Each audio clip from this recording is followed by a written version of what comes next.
தாவூத் அலைஹிசலாமின் கதை மனித வரலாற்றில் மிகவும் ஊக்கமளிக்கும் மற்றும் பன்முகத்தன்மை கொண்ட ஒன்றாகும்.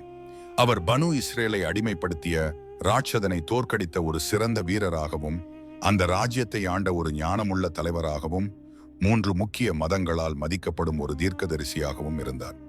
அவர் குத்ஸை ஜெருசலேமை வென்ற ஒரு அச்சமற்ற போர் வீரராகவும், பறவைகளின் மொழியை புரிந்து கொள்ளக்கூடிய ஒரு மர்மமான தீர்க்கதரிசியாகவும் இருந்தார். ஆனால் இந்த அசாதாரண குணங்களுக்கு அப்பால் தாவூத் சிலருக்கு தெரியாத ரகசியங்களை சுமந்து சென்றார். தெய்வீக பரிசுகள், ஆன்மீக நுண்ணறிவுகள் மற்றும் அல்லாஹ்வுடனான அவரது நெருக்கத்தின் ஆழத்தை வெளிப்படுத்தும் குர்ஆனிலிருந்து படிப்பினைகள். அவருக்கு வழங்கப்பட்ட புனித நூலான சபூர் பற்றி அறியப்படாத விவரங்கள் உள்ளன. அதில் அவரது மக்களுக்கு வழிகாட்டுதல்கள் இருந்தன. அல்லாஹ்வை எதிர்த்த பிறகு குரங்குகளாக மாற்றப்பட்ட மக்களின் கதை மற்றும் இந்த நிகழ்வுகளுக்கு பின்னால் மறைந்திருக்கும் ஞானம் போன்ற அதிர்ச்சியூட்டும் நிகழ்வுகளும் உள்ளன. தாவூத் ஒரு சாதாரண மேய்ப்பனிலிருந்து ஒரு தீர்க்கதரிசி, அரசன் மற்றும் தெய்வீக வழிகாட்டியாக எவ்வாறு பரிணமித்தார்? அல்லாஹ் அவருக்கு ஞானம், தைரியம் மற்றும் ஒப்பிட முடியாத தலைமைத்துவத்தை எவ்வாறு வழங்கினான்? இந்த ரகசியங்கள் அனைத்தும் உங்களுக்காக காத்திருக்கின்றன. தொடங்குவதற்கு முன் ஒரு சிறிய நினைவூட்டல். சேனலுக்கு குழு சேரவும், வீடியோவை லைக் செய்யவும், கருத்து தெரிவிக்கவும். உங்கள் ஆதரவு தான் வரலாறு மற்றும் நம்பிக்கைக்கான இந்த பயணத்தை தொடர அனுமதிக்கும் எரிபொருள். இப்பொழுது கதைக்குள் நுழைவோம். தாவூதின் ஆரம்பகால வாழ்க்கை. ஒரு காலத்தில் வளமான வயல்களும் மலைகளும் நிறைந்த ஒரு பழங்கால நிலத்தில் ஒரு சிறிய கிராமத்தில் ஒரு சிறுவன் தனது குடும்பத்துடன் வசித்து வந்தான். அவன் தன் தந்தையின் இளைய மகன் பனு இஸ்ரேலின் சந்ததியினரிடையே பிறந்தான். அந்த சிறுவன் தாவூத். பச்சை மலைகள் மற்றும் பள்ளத்தாக்குகளில் ஆடுகளை மேய்ப்பதில் அவர் தனது ஆரம்ப ஆண்டுகளை கழித்தார். அவரது கருவிகள் ஒரு எளிய மேய்ப்பனின் கம்பம் மற்றும் சிறிய சுட்டி மட்டுமே. ஆனால் அவரது கைகளில் இந்த அடக்கமான கருவிகள் தெய்வீக சக்தி மற்றும் தைரியத்தின் அடையாளங்களாக மாறின. விடியற்காலை முதல் மாலை வரை தாவூத் தனது மந்தைகளின் மத்தியில் நகர்ந்தார். ஆனாலும் அவரது இதயமும் மனமும் ஒருபோதும் சாதாரண வாழ்க்கைக்கு மட்டுப்படுத்தப்படவில்லை. எதிரொலிக்கும் மலைகளுக்கு மத்தியில் அவர் பிரார்த்தனை செய்தார். பிரபஞ்சத்தின் படைப்பு, நட்சத்திரங்கள், காற்று மற்றும் எல்லாவற்றிலும் அல்லாஹ்வின் ஒழுங்கு குறித்து ஆழமாக சிந்தித்தார். சிறுவனாக இருந்த போதிலும் தாவூத் வித்தியாசமானவர் என்பது தெளிவாக தெரிந்தது. மற்றவர்களைப் போலல்லாமல் அவர் எல்லாவற்றையும் கேள்வி கேட்டார், ஞானத்தை தேடினார், வாழ்க்கையின் மர்மங்களை சிந்தித்தார். அவரது மூத்த சகோதரர்களும் அண்டை வீட்டாரும் அவர் ஒரு எளிய மேய்ப்பராகவே இருப்பார் என்று நினைத்தனர். இருப்பினும் விதி அவருக்கு மிகப்பெரிய திட்டங்களை வைத்திருந்தது. உலகிற்கு தெரியாத இந்த இளம் சிறுவன் ஒரு நாள் ஒரு முழு தேசத்தின் தலைவிதியையே மாற்றுவான் என்று அல்லாஹ் எழுதியிருந்தான். கோலியாத்தின் அச்சுறுத்தல். ஒவ்வொரு சிறந்த கதைக்கும் ஒரு திருப்புமுனை உண்டு. மேலும் தாவூதை பொறுத்தவரை அது ஒரு மாபெரும் போர் வீரனுடன், கோலியாத்தை அவர் சந்தித்த மோதலாகும். இந்த தருணம் அவரது வாழ்க்கையை வரையறுப்பது மட்டுமல்லாமல் பனு இஸ்ரேலின் வரலாற்றில் ஒரு முக்கிய தருணத்தையும் குறிக்கும். கோலியாத் சாதாரண மனிதன் அல்ல. அவன் அமலேக்கா பழங்குடியினரின் அரசன். இவர்கள் எகிப்துக்கும் ஷாமுக்கும் இடையில் வாழ்ந்த ஒரு வலிமை மிக்க மக்கள். அவன் பனு இஸ்ரேலை தோற்கடித்து அவர்களின் குடும்பங்களை கைப்பற்றி புனித உடன்படிக்கையை, 10 கட்டளைகள் பொறிக்கப்பட்ட கற்பலகைகளை கொண்ட ஒரு பரிசுத்த பெட்டியை இழிவுபடுத்தினான். மூசா அலைஹிசலாமின் காலத்திலிருந்து பாதுகாக்கப்பட்ட இந்த பேழையில் கற்பனை செய்ய முடியாத முக்கியத்துவம் வாய்ந்த புனித நினைவு சின்னங்கள் இருந்தன. இஸ்ரவேல் மக்களை அவமதிக்க கோலியாத் அதை குப்பையில் எறிந்தான்.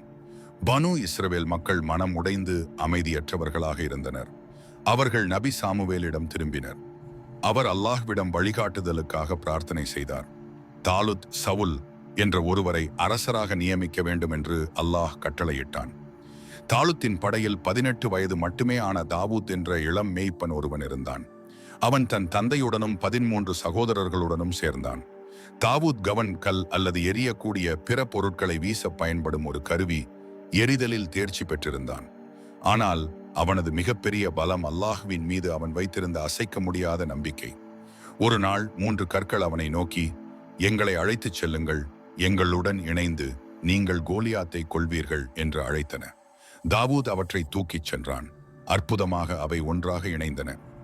இந்த தெய்வீக அற்புதம் அல்லாஹ் அவனுக்காக தயாரித்த விதியை முன்னறிவித்தது. கோலியாத்துடனான போர். கோலியாத்தை தோற்கடிப்பவர் என் மகளை மணப்பார் என்று தாலூத் உறுதியளித்தார். 2 படைகளும் ஒன்றையொன்று எதிர்கொண்ட போது தாவூத் முன்னேறினார். கோலியாத்தின் அபாரமான அளவும் வலிமையும் அனைத்து வீரர்களையும் நடுங்க வைத்தது. அவனது கவசம் சூரியனுக்கு கீழே மின்னியது. மேலும் அவனது பெரிய வாள் எதையும் வெட்டக்கூடியதாக தோன்றியது. அவன் ஒரு போர் வீரன் மட்டுமல்ல, பயங்கரத்தின் சின்னமாகவும் இருந்தான். ஜாலூத் ஏளனமாக கூச்சலிட்டான், என்னை எதிர்கொள்ள யாருக்கு துணிச்சல்? பனு இஸ்ரேலைச் சேர்ந்த எந்த வீரனும் முன்னேறவில்லை. பின்னர் இளம் மேய்ப்பரான தாவூத் அமைதியாக முன்னேறினார். கோலியாத் அவரை பார்த்து சிரித்தான். அவர்கள் அனுப்பியவர் நீங்கள்தானா? உங்கள் நோக்கம் என்ன? தாவூத் பதிலளித்தார், நான் அல்லாஹ்வின் பெயரால் உன்னுடன் சண்டையிட வந்துள்ளேன். கோலியாத் அந்த சிறுவனின் குண்டுகளை ஏளனம் செய்தான். ஆனால் தாவூத் அமைதியாக இருந்தார். அவர் கவசத்தை அணியவில்லை, நம்பிக்கை மற்றும் தைரியத்தை மட்டுமே நம்பியிருந்தார். அவர் ஒரு கல்லை எடுத்து தனது கவுனில் வைத்து துல்லியமாக அதை எறிந்தார். அந்த கல் கோலியாத்தின் நெற்றியில் தாக்கியது. அந்த ராட்சதன் அதே இடத்தில் இறந்து வீழ்ந்தான். கோலியாத்தின் இராணுவம் பீதியடைந்ததால் போர்க்களம் குழப்பத்தில் வெடித்தது. வெல்ல முடியாததாக தோன்றிய அரசன் வீழ்ந்தான். ஒரு மேய்ப்பனின் நம்பிக்கை, தைரியம் மற்றும் தெய்வீக ஆதரவின் மூலம் வெற்றியை பெற்றான். இது வெறும் ஒரு வெற்றி போர் அல்ல, இது அல்லாஹ்வின் மீது நம்பிக்கை வைப்பதற்கும் நீதியான உறுதிப்பாட்டின் சக்திக்கும் ஒரு பாடமாகும். போருக்கு பிறகு தாவூதின் புகழ் பனு இஸ்ரேல் முழுவதும் பரவியது. தாலூத் அவரை போற்றி அவருக்கு தனது மகளை திருமணம் செய்து கொடுத்தார். ஆனால் பாராட்டு பொறாமையாக மாறக்கூடும். வதந்திகள் பரவியது. தாலூத் ஆயிரக்கணக்கானவர்களை தோற்கடித்தார். ஆனால் தாவூத் பல்லாயிரக்கணக்கானவர்களை தோற்கடித்தார். தாலூதின் இதயத்தில் பொறாமை வளர்ந்தது. ஆனால் தாவூத் பொறுமையாக இருந்தார். அல்லாஹ்விடம் அடைக்கலம் தேடினார். தாலூத்தின் மரணத்திற்கு பிறகு மக்கள் தாவூதின் பக்கம் திரும்பி அவரை அரசராக முடிசூட்டினர். மேய்ப்பராக இருந்து தீர்க்கதரிசி மற்றும் அரசனாக தாவூத் இப்போது ஒரு முழு தேசத்திற்கும் பொறுப்பேற்றார். அவர் நீதி, நியாயம் மற்றும் ஞானத்துடன் ஆட்சி செய்தார். தாவூத் நீதிமான் மன்னர் மற்றும் நபி. தாவூத் தனித்துவமானவர். அவர் தனது மக்களுடன் கலந்து அவர்களின் புகார்களை கேட்டு நியாயமாக தீர்ப்பளித்தார். குர்ஆன் கூறுகிறது, அவர்கள் சொல்வதை பொறுமையாக கேளுங்கள், மேலும் நம் அடியார் தாவூதை நினைவில் கொள்ளுங்கள். அவர் எப்போதும் நம்மிடம் திரும்பிய வலிமை மிக்க மனிதர். அல்லாஹ் அவருக்கு அளவிட முடியாத பரிசுகளை வழங்கினான். மலைகளையும் பறவைகளையும் அவரது தஸ்பீகில் இணைக்க வைத்த ஒரு சக்தி வாய்ந்த மெல்லிசை குரல். தலைமைத்துவம், தீர்ப்பு மற்றும் போரில் அறிவு மற்றும் ஞானம். இரும்பை நெகிழ்வான கவசமாக வடிவமைக்கும் திறன். தனது வீரர்களின் பாதுகாப்பை மேம்படுத்துதல். செல்வம், அரசாட்சி மற்றும் நபித்துவம் இருந்த போதிலும் தாவூத் தனது சொந்த கைகளால் தனது வாழ்க்கையை சம்பாதித்தார். பணிவு மற்றும் உழைப்பை கற்றுக் கொடுத்தார்.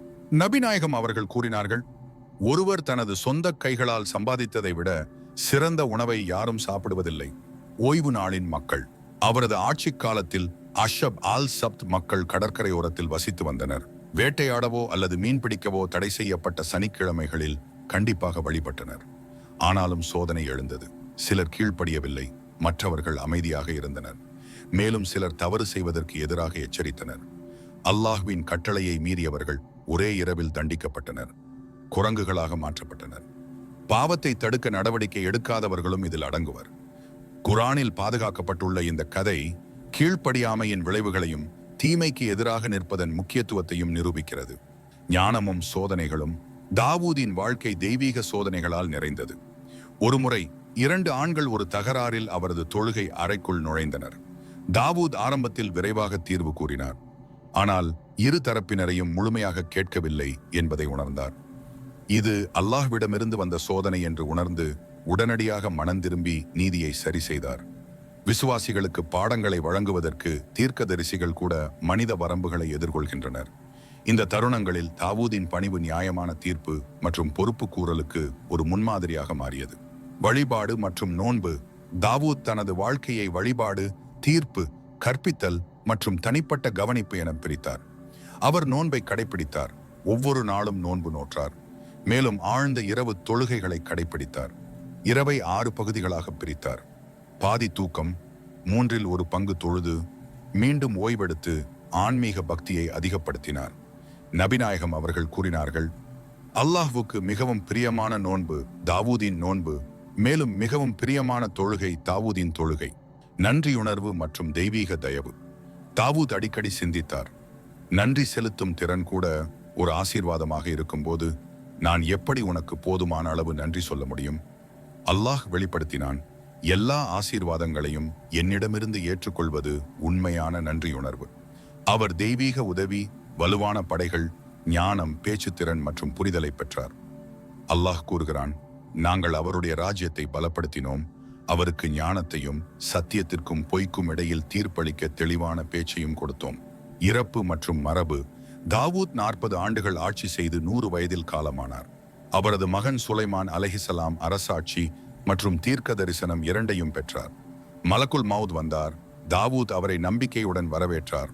அல்லாஹ்வுக்கு வாழ்நாள் முழுவதும் கீழ்ப்படிதலை காட்டினார்.